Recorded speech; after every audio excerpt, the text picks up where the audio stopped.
નમસ્કાર વિદ્યાર્થી મિત્રો, હું જસાણી સર જસાણી એજ્યુકેશનમાં હાર્દિક સ્વાગત કરું છું. આગળનો જે લેક્ચર હતો એની અંદર આપણે ગૌસનો નિયમ અને તેના ઉપયોગની અંદર એક જ ઉપયોગ આપણે લીધેલો. આજે આપણે એનો ઉપયોગ 2 અને 3 એટલે કે સમતલ અને ગોળાકાર કવચ એના વડે મળતું વિદ્યુત ક્ષેત્ર મેળવવાનું છે. તો આગળનું થોડું રિફર કરી લઈએ કે ગૌસનો નિયમ હતો શું.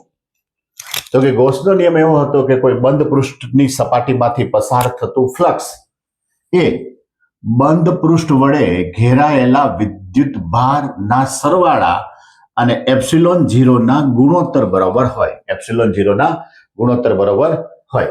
આપણને ખબર છે કે ફ્લક્સ એટલે શું થતું હતું, તો કે સંકલન ઈડીએ, ઈ એટલે વિદ્યુત ક્ષેત્ર, ડીએ એટલે ક્ષેત્રફળ, પૃષ્ઠનું ક્ષેત્રફળ. તો ગૌસનો નિયમ આવો પણ લખી શકાય કે EDA is equal to sigma Q upon epsilon 0, આવું પણ લખી શકાય. એમાં આપણે પહેલું જોયું હતું કે અનંત લંબાઈનો જે સળિયો છે એ અનંત લંબાઈના સળિયા વડે મળતું વિદ્યુત ક્ષેત્ર, આ અનંત લંબાઈના સળિયાની અંદર P અને Q આ બે બિંદુ ને એની વચ્ચેની લંબાઈ આપણે L ધારેલી, આની રેખીય ઘનતા લેમડા હતી અને એના પરનો વિદ્યુત ભાર Q હતો, જેના દ્વારા એમ કહેવાય કે આપણે નળાકારીય ગાઉસિયન પૃષ્ઠ ધાર્યું હતું. એના વડે બે સપાટી, એક વક્રાકાર સપાટી ને વર્તુળાકાર સપાટી, તો અનંત લંબાઈનો સળિયો હોય તો વર્તુળાકાર સપાટી પર ક્ષેત્ર મળે નહીં, પરંતુ વક્રાકાર સપાટી પર મળે ને એના દ્વારા આપણને સૂત્ર મળ્યું હતું E બરાબર 2k લેમડા અપોન R. આજે જે આપણે જોવું છે એ છે સમતલ. આવો પ્રકારનો ક્વેશ્ચન છે કે અનંત સમતલ વડે મળતું વિદ્યુત ક્ષેત્ર, હવે અનંત સમતલ જે છે એના વડે મળતું વિદ્યુત ક્ષેત્ર, તો એ સમતલનું પૃષ્ઠ સદિશ શું છે?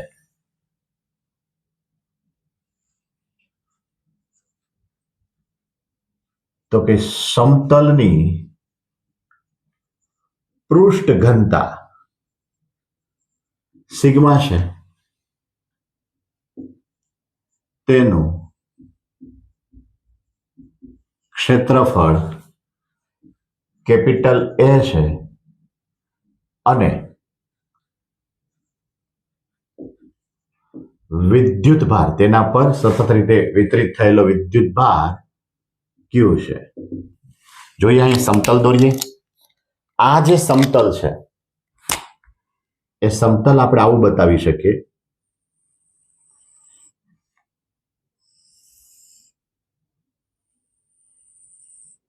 વ્યવસ્થિત સમતલ બનાવવું પડે. આ સમતલ પર આવું વિચારી શકાય, ધન વિદ્યુત ભાર વિતરિત થયેલો છે, આની જે પૃષ્ઠ ઘનતા છે એ પૃષ્ઠ ઘનતા સિગ્મા છે, એનું જે ક્ષેત્રફળ છે એ A છે અને વિદ્યુત ભાર Q છે. આની અંદર નળાકારીય ગાઉસિયન પૃષ્ઠ ધારવાનું છે. આમાં નળાકારીય ગાઉસિયન પૃષ્ઠ ધારવાનું છે. આ નળાકારનો એક છેડો આ બાજુ હશે, બીજો છેડો આ બાજુ હશે, કેતા સમતલ ને લંબ રૂપે આ નળાકારીય પૃષ્ઠ પસાર થયું હોવું જોઈએ અથવા તો પસાર થાય છે. આ જે બિંદુ છે એ P છે, અહીંયા જે બિંદુ છે એ Q છે. સમતલ વડે મળતું ક્ષેત્ર, આ સમતલ વડે મળતું ક્ષેત્ર આમ આવશે. આ ઈ કહી દઉં, આ પણ આમ છે, આ બાજુ પણ આમ આવશે. એવી રીતે અહીંથી જો વિચારીએ તો આ બાજુ આવશે, આ પણ આ બાજુ આવશે, અહીંયા પણ વિદ્યુત ક્ષેત્ર E હશે, અહીંયા પણ વિદ્યુત ક્ષેત્ર E હશે, અહીંયા પણ વિદ્યુત ક્ષેત્ર E હશે. આનો જે પૃષ્ઠ સદિશ છે, નળાકારના બે ભાગ, એમાં વક્રાકારનો પૃષ્ઠ સદિશ એ આમ હશે, આ સદિશ DA. અહીંયા જે પૃષ્ઠ સદિશ છે એ આ બાજુ હશે, એવી રીતે અહીંયા જે પૃષ્ઠ સદિશ છે એ ડીએ હશે, અહીંયા જે પૃષ્ઠ સદિશ છે એ ડીએ હશે. આમ હશે. તો જોજી અહીંયા આ ક્ષેત્ર આવી રીતે આમ આ ઈ, અહીંયા જે છે એ પણ આ ઈ આવી રીતે બની શકે. લખીએ કે સમતલમાંથી પસાર થતું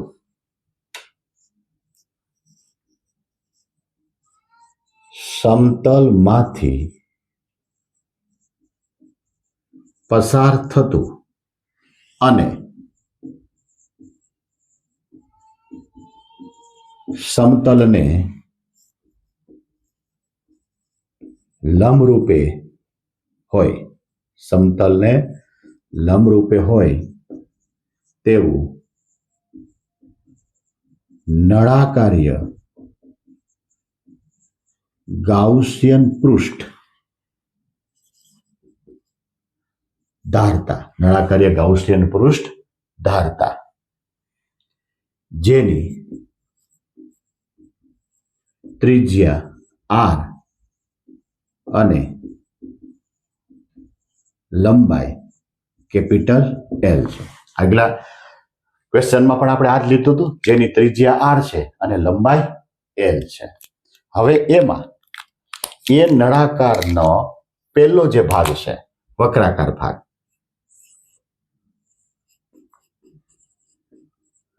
નળાકારના વક્રાકાર ભાગ માટે, વક્રાકાર ભાગ માટે જોજી અહીંયા આવશે. અહીં ખૂણો કેટલો બને? 90 ડિગ્રીનો. તો કે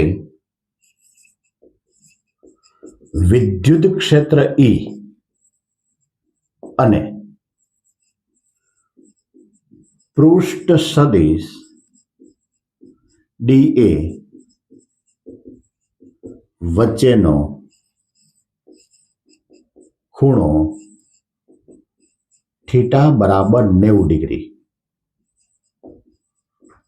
થાય છે. થીટા બરાબર 90 ડિગ્રી થાય છે. તો શું શક્ય બને? તો શું શક્ય બને? તો કે ગાઉસનો નિયમ મૂકતા, ગૌસનો અથવા તો ગૌસના નિયમ પરથી, તો કે flux is equal to EDA માટે સંકલન EDA cos થીટા, જ્યાં theta is equal to 90 degree માટે ફ્લક્સ ઇઝ ઇક્વલ ટુ સંકલન EDA cos 90 માટે 0, માટે 0. જેના કારણે એમ કહી શકાય, જેના કારણે એમ કહી શકાય કે વક્રાકાર સપાટી પર અથવા તો વક્રાકાર સપાટી વડે, વક્રાકાર સપાટી માટે E બરાબર 0 વિદ્યુત ક્ષેત્ર મળતું નથી. અહીંયા પણ આવું બતાવી શકાય કે જેથી E બરાબર 0. હવે બીજી જે સપાટી હતી એ વર્તુળાકાર સપાટી છે, તો આમ લખી શકાય, નળાકારની વર્તુળાકાર સપાટી માટે. હવે વર્તુળાકાર જે સપાટી છે એમાં અહીં જુઓ થીટા બરાબર 0, થીટા બરાબર 0. તો જે ઘટના Q બિંદુએ બને એ જ ઘટના ક્યાં બને? P બિંદુએ મળી શકે. જે ઘટના Q બિંદુએ મળે એ ઘટના P બિંદુએ મળી શકે. એટલે પહેલા અહીંયા લખવું પડે કે Q બિંદુ માટે, Q બિંદુ માટે વિદ્યુત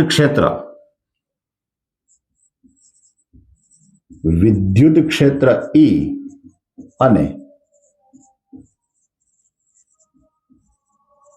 પૃષ્ઠ સદિશ DA વચ્ચેનો ખૂણો થીટા બરાબર 0 થાય છે, જેથી ગૌસના નિયમ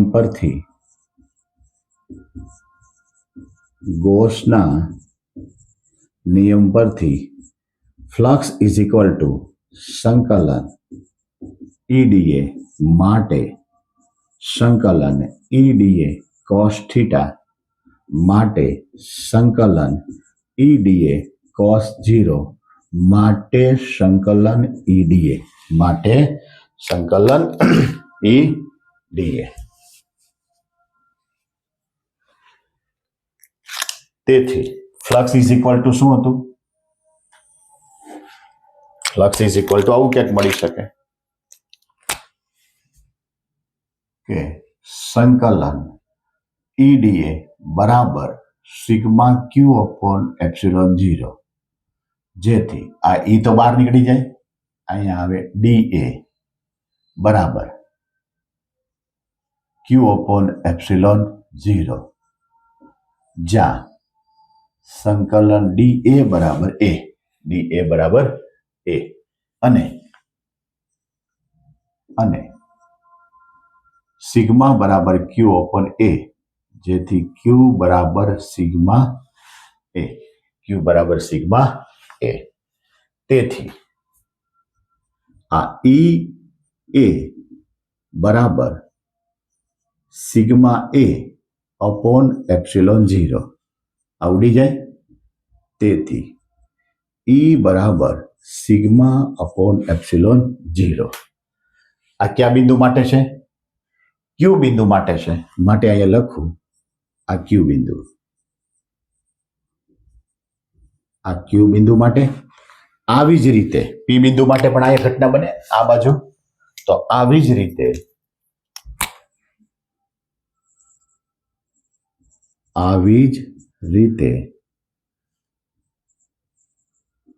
પી બિંદુ માટે તો ઈપી બરાબર સિગ્મા અપોન એપ્સિલોન 0, જેથી સમતલ વડે મળતું કુલ વિદ્યુત ક્ષેત્ર ઈ ડેશ બરાબર EQ પ્લસ EP માટે E પ્લસ E માટે શું થશે? 2E માટે શું થશે? 2E, જેથી E ડેશ બરાબર શું લખી શકું?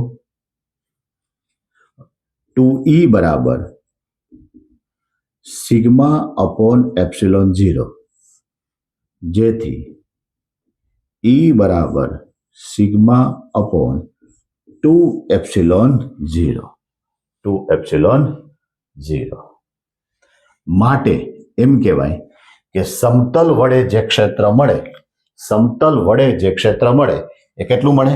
E બરાબર સિગ્મા અપોન 2 એપ્સિલોન 0. જો આને સદિશ સ્વરૂપ બતાવીએ તો આવું લખી શકાય કે સદિશ ઈ ડેશ બરાબર sigma upon 2 epsilon 0 n caret. જોઈએ ફરીથી ફટાફટ રિવાઇઝ કરી લઈએ. અનંત લંબાઈના સમતલ વડે મળતું વિદ્યુત ક્ષેત્ર, એમાં આપણે સમતલની પૃષ્ઠ ઘનતા સિગ્મા, તેનું ક્ષેત્રફળ એ અને વિદ્યુતભાર ક્યુ. સમતલને લંબ રૂપે કહેતા સમતલમાંથી મેં નળાકાર પસાર કર્યો છે, આવો નળાકાર ગાઉસિયન ધારવાનો, બરોબર, જેનો ત્રિજ્યા છે L અને લંબાઈ છે, ત્રિજ્યા છે R અને લંબાઈ છે L. નળાકારના કેટલા ભાગ પડે? 2, એક વક્રાકાર ને એક વર્તુળાકાર. તો કે વક્રાકાર ભાગ માટે વિદ્યુત ક્ષેત્ર મળતું નથી, કારણ કે ખૂણો કેવો થાય છે? 90 ડિગ્રીનો. વર્તુળાકાર ભાગ માટે મળે છે, કારણ કે ત્યાં ખૂણો કેવો થાય છે? 0. તો વર્તુળાકારના 2 બિંદુ P અને Q. તો આ જે સરવાળો છે એ તમે પહેલા પણ કરી શકો કે કુલ ક્ષેત્ર, બરોબર, અને 2E, તો કે અહીંયા પણ 2E મૂકી શકાય બધી જગ્યાએ, બરોબર, જેના કારણે એમ કહેવાય કે ક્યુ અપોન એપ્સિલોન 0. અહીંયા મેં ક્ષેત્રફળ કેટલું કર્યું? A. સિગ્મા બરાબર ક્યુ અપોન A, તો ક્યુ બરાબર સિગ્મા A, જેના કારણે A ઉડી ગયા અને આ કિંમત મૂકી એટલે આપણને વિદ્યુત ક્ષેત્રનું સૂત્ર મળ્યું સિગ્મા અપોન 2ε0. એટલે આ જે ભાગ છે એ ઘણા મેગેઝિનની અંદર કોઈ ફેરફાર હોય કે પહેલેથી 2e લઈ લીધો હોય, આપણે છેલ્લે 2e લીધો છે. ત્રીજી એપ્લિકેશન કહેતા ત્રીજો જે ઉપયોગ છે એ આવો છે કે ગોળાકાર કવચ. કવચ એટલે પોલો ગોળો. ગોળાકાર કવચ વડે મળતું વિદ્યુત ક્ષેત્ર. મળતું વિદ્યુત ક્ષેત્ર. તો અહીં લખવું પડશે કે કેપિટલ આર જેટલી ત્રિજ્યાવાળા કેપિટલ આર ત્રિજ્યાવાળા અને ક્યુ જેટલો વિદ્યુત ભાર ધરાવતો ગોળાકાર કવચ જેની ઘનતા રો છે. આપણે કેપિટલ આર ત્રિજ્યાનો કાઢવાનું છે. તો કે આ ગોળાકાર કવચ જેનું આ કેન્દ્ર જેની ત્રિજ્યા આર, અહીંયા ક્યુ જેટલો વિદ્યુત ભાર છે. તો આમાં જો બે ઘટના શક્ય બને. પહેલું, મારે જે ગોળાકાર પૃષ્ઠ લેવું છે એ આવું લઉં. આ પહેલી કન્ડિશન. સ્મોલ આર આવી રીતે આમ બતાવી શકું. તો અહીં લેવું પડે કે પહેલી જે ઘટના છે એ r greater than capital R ત્રિજ્યા ધરાવતું ગોળાકાર ગાઉસિયન પૃષ્ઠ. જો હજી શું શક્યતા બને? તો કે આનો જે પૃષ્ઠ સદિશ છે, અહીંયા ધારીએ આનો જે પૃષ્ઠ સદિશ છે એ આ દિશામાં હશે, આ ડીએ. આનું જે ક્ષેત્ર છે એ પણ આ દિશામાં હશે, વિદ્યુત ક્ષેત્ર એ દિશામાં હશે. બે વચ્ચેનો જે ખૂણો છે એ 0 શક્ય બનશે. આવા નાના સૂક્ષ્મ ખંડ ઘણા બધા ધારી શકાય, અનેક ધારી શકાય. દરેક વચ્ચે આવી ઘટના બની શકે. તો અહીં લખીએ આપણે કે કવચના ગોળાકાર કવચની સપાટી પરના સૂક્ષ્મખંડ ડીએ અને પસાર થતું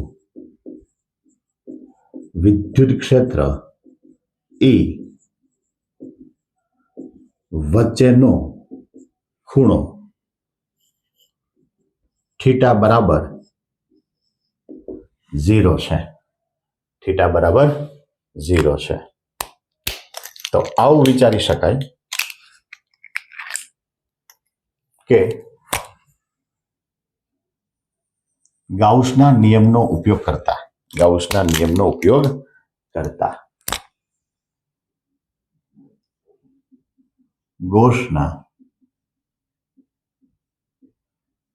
નિયમ પરથી શું નિયમ હતો? તો કે ફ્લક્સ ઇઝ ઇક્વલ ટુ સંકલન ઈડીએ સિગ્મા ક્યુ અપોન એપ્સિલોન 0, જેથી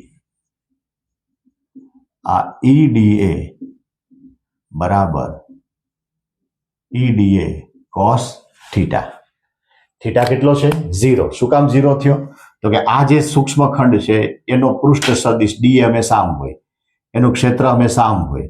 અહીંયા ધારો તો પણ આવી જ રીતે શક્ય બનશે. એટલે ગોળાકાર કવચના કોઈ પણ સૂક્ષ્મ ખંડ તમે લ્યો તો ત્યાં દરેક જગ્યાએ થીટા ઇઝ ઇક્વલ ટુ કેવું થશે? 0. જેથી ફ્લક્સ ઇઝ ઇક્વલ ટુ સંકલન ઈ ડીએ. જેથી આપણે આવું મૂકી શકીએ કે સંકલન ઈડીએ બરાબર સિગ્મા ક્યુ અપોન એપ્સિલોન 0. સિગ્મા ક્યુ અપોન એપ્સિલોન 0. અહીંયા ઈ કેવું છે? અચળ. આ સંકલન ડીએ બરાબર અહીંયા આવે ક્યુ અપોન એપ્સિલોન 0. હવે આની સ્પષ્ટતા આપણે કરવાની છે. શું કરશું? તો કે આ જે છે જ્યાં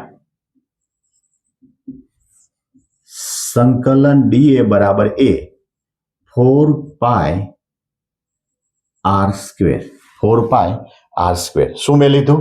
તો કે ક્ષેત્રફળ લીધું છે. શું લીધું છે? ક્ષેત્રફળ. અહીંયા જે ઘનતા છે ને એ આપણે સિગ્મા બતાવીએ. ઘનતા કેવી બતાવીએ? સિગ્મા. એટલે કવચનું કુલ ક્ષેત્રફળ કેટલું થયું? 4 પાઈ આર સ્ક્વેર. અને જ્યાં સિગ્મા બરાબર ક્યુ અપોન એ, તો ક્યુ બરાબર સિગ્મા એ. હવે એ એટલે શું છે? ક્ષેત્રફળ. તો ત્યાં પાછું લખવું પડે એ બરાબર 4 પાઈ આર સ્ક્વેર. જેથી ક્યુ બરાબર 4 પાઈ આર સ્ક્વેર. હવે ભૂલ પડવાની જે શક્યતા છે એ અહીંયા છે. એકવાર કિંમત મૂકી દો પછી તમને કહું કે ક્યાં ભૂલ પડે. પેપર જોનારો એ અહીંયા જ તમને પકડશે.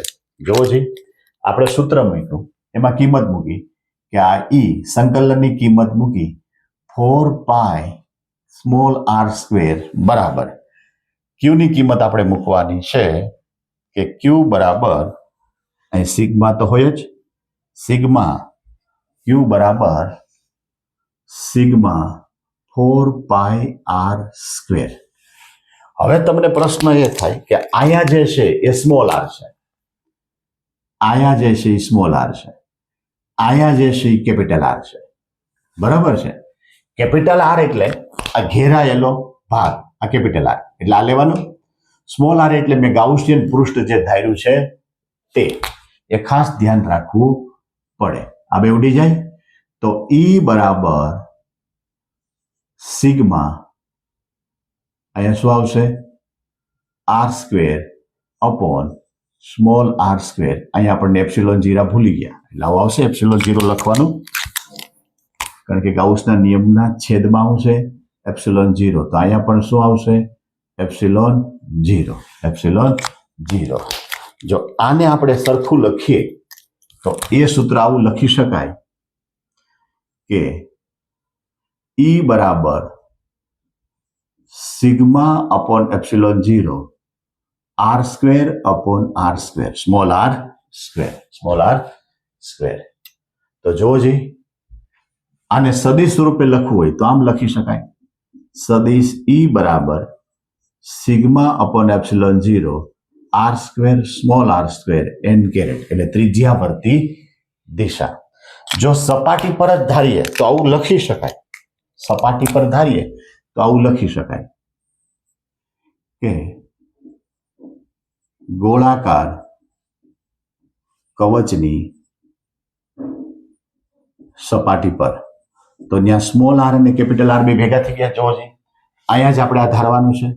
આ જે તમારું ગાઉસિયન પૃષ્ઠ છે એની ત્રિજ્યા પણ કેટલી લો? Small R. પણ આ બે ત્રિજ્યા કેવી છે? સમાન.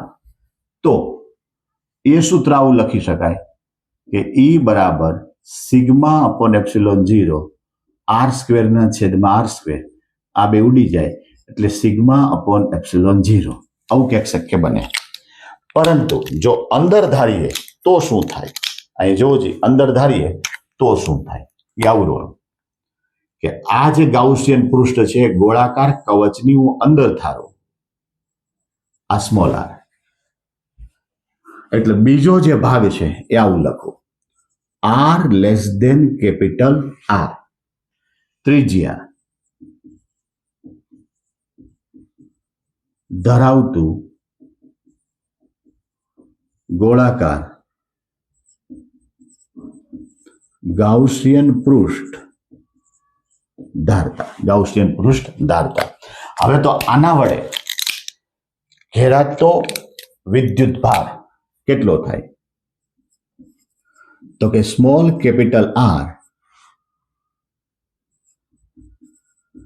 ગોળાકાર કવચ વડે ઘેરાતો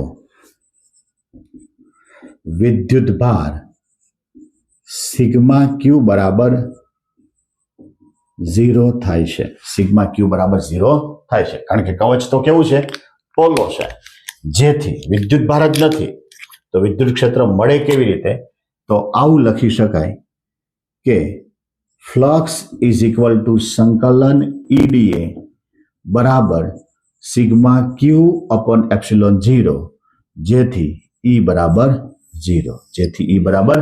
0. જોવો જઈ શું આપણે કીધું? ગોળાકાર કવચ વડે મળતું વિદ્યુત ક્ષેત્ર.